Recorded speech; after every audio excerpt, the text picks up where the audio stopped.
Why am I living a frugal life? Well, keep on watching to find out my reason behind this. Welcome back, and if you're new to the channel, welcome.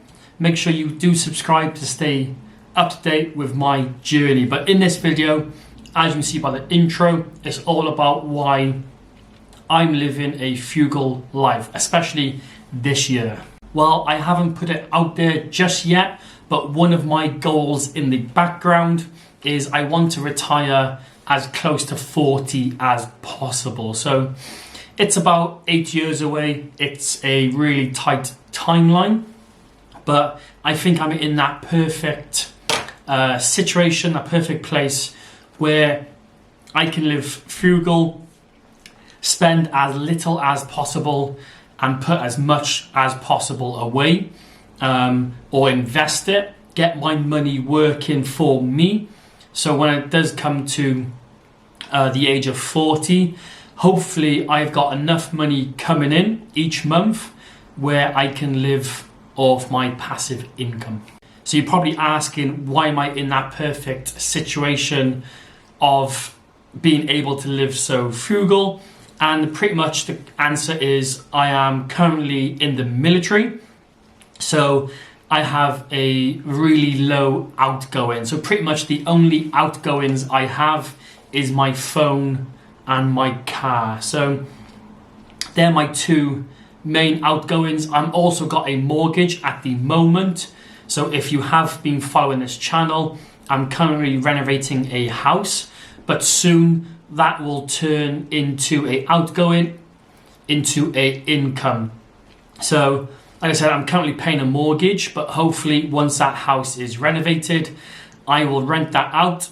And like I said, that outgoing will soon turn into an income, and that will be another income source I will have on the other side in a couple of months' time, hopefully a little bit sooner. So yeah, those are my three main outgoings.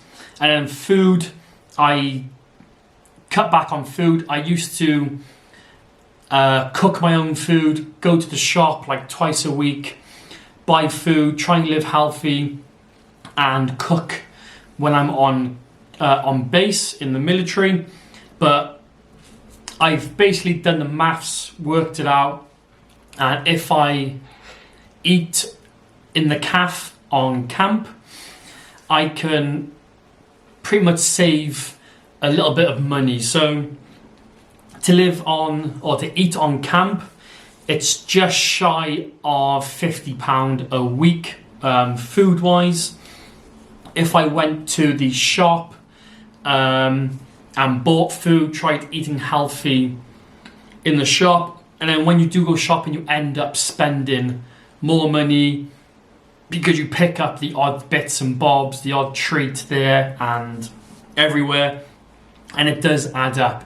And it normally works out between £50 to £60 maybe when I do shop in the shops, and especially with the price of living going up, food's increased, and I've seen that in my shopping bill. So previously I used to be able to do a weekly shop around £20-25. That's being really stingy with my food and literally just buying chicken and rice. Like, you can buy a bag of rice for like 80p, and that bag of rice can last you almost a month. So meat is the big one, and fruit. But obviously with the prices going up, that weekly shop that used to cost me between £20 to £25, it's pretty much going up to 30 quid. So I can go to the shop, spend 30 quid on just meat and meat, veg and fruit, and then you've got the other stuff on top of that, like meat, milk, cereals, like oats, stuff like that, spices. So the odd things that build up, they all add up, and like I said, it could basically build up to between 50 to 60 quid. So just eating on camp, I could save probably £10 a week by just eating on camp. And again, living on camp, there's no heating or electric bills. So again, pretty much you do pay rent to a certain extent. It's like £100 a month. That comes out of your wages. So you see pretty much, you don't really see that. Like I said, it comes out your wages before you even get your wage. So it's not too bad. I've just got a pay rise. So I will receive my first pay rise the end of this month. And nothing in my life is going to change. I'm going to, like I said, try and cut back on my savings as much as possible while having a pay rise. That pay rise I receive each month. So pretty much I'm going to take last month's wage with my new wage.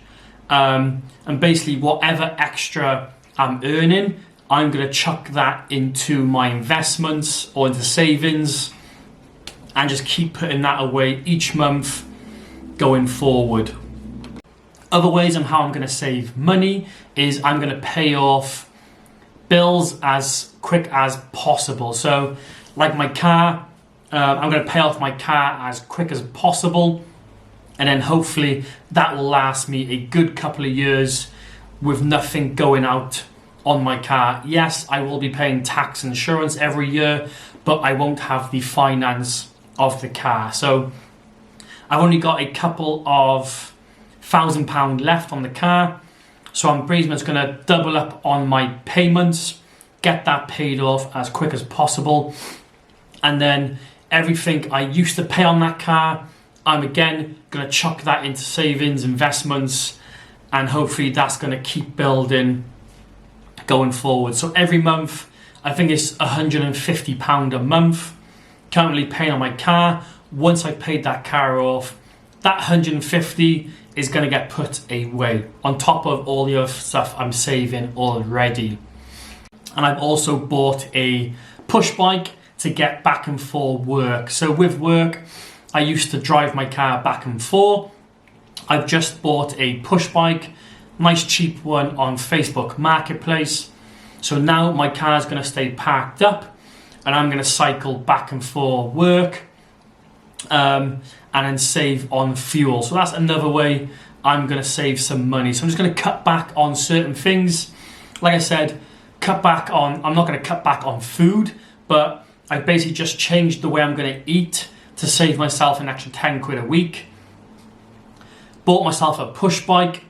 So I'm going to cycle back and forth work to save on fuel, pay off my debts as soon as possible. So you can see how these things are slowly adding up and these pounds will start building. And then I'm going to chuck all this into investments, especially dividends. And then hopefully those dividends will start building. Compound interest will start building on top of each other. And then hopefully, like I said, in 8 years' time, when it does come to 40, hopefully I've built up enough money, funds, where I'm able to live off my passive income. Like I said, I'm going to have other side hustles. So like I said, I've got property. I've got one property now. I'm hoping to keep building on that and then build a property portfolio.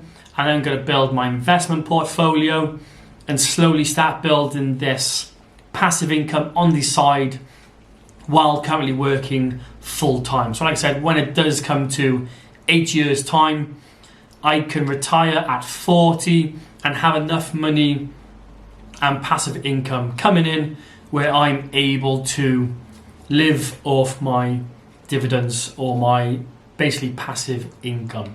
So that's the goal for this year. This year is to live as frugal as possible, to save as much money as possible.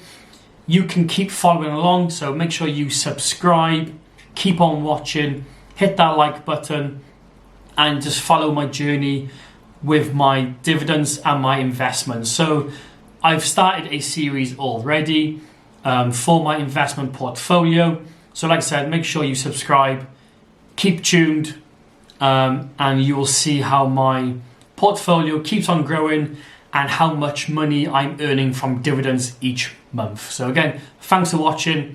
Hope you enjoyed this video and I'll see you in the next one.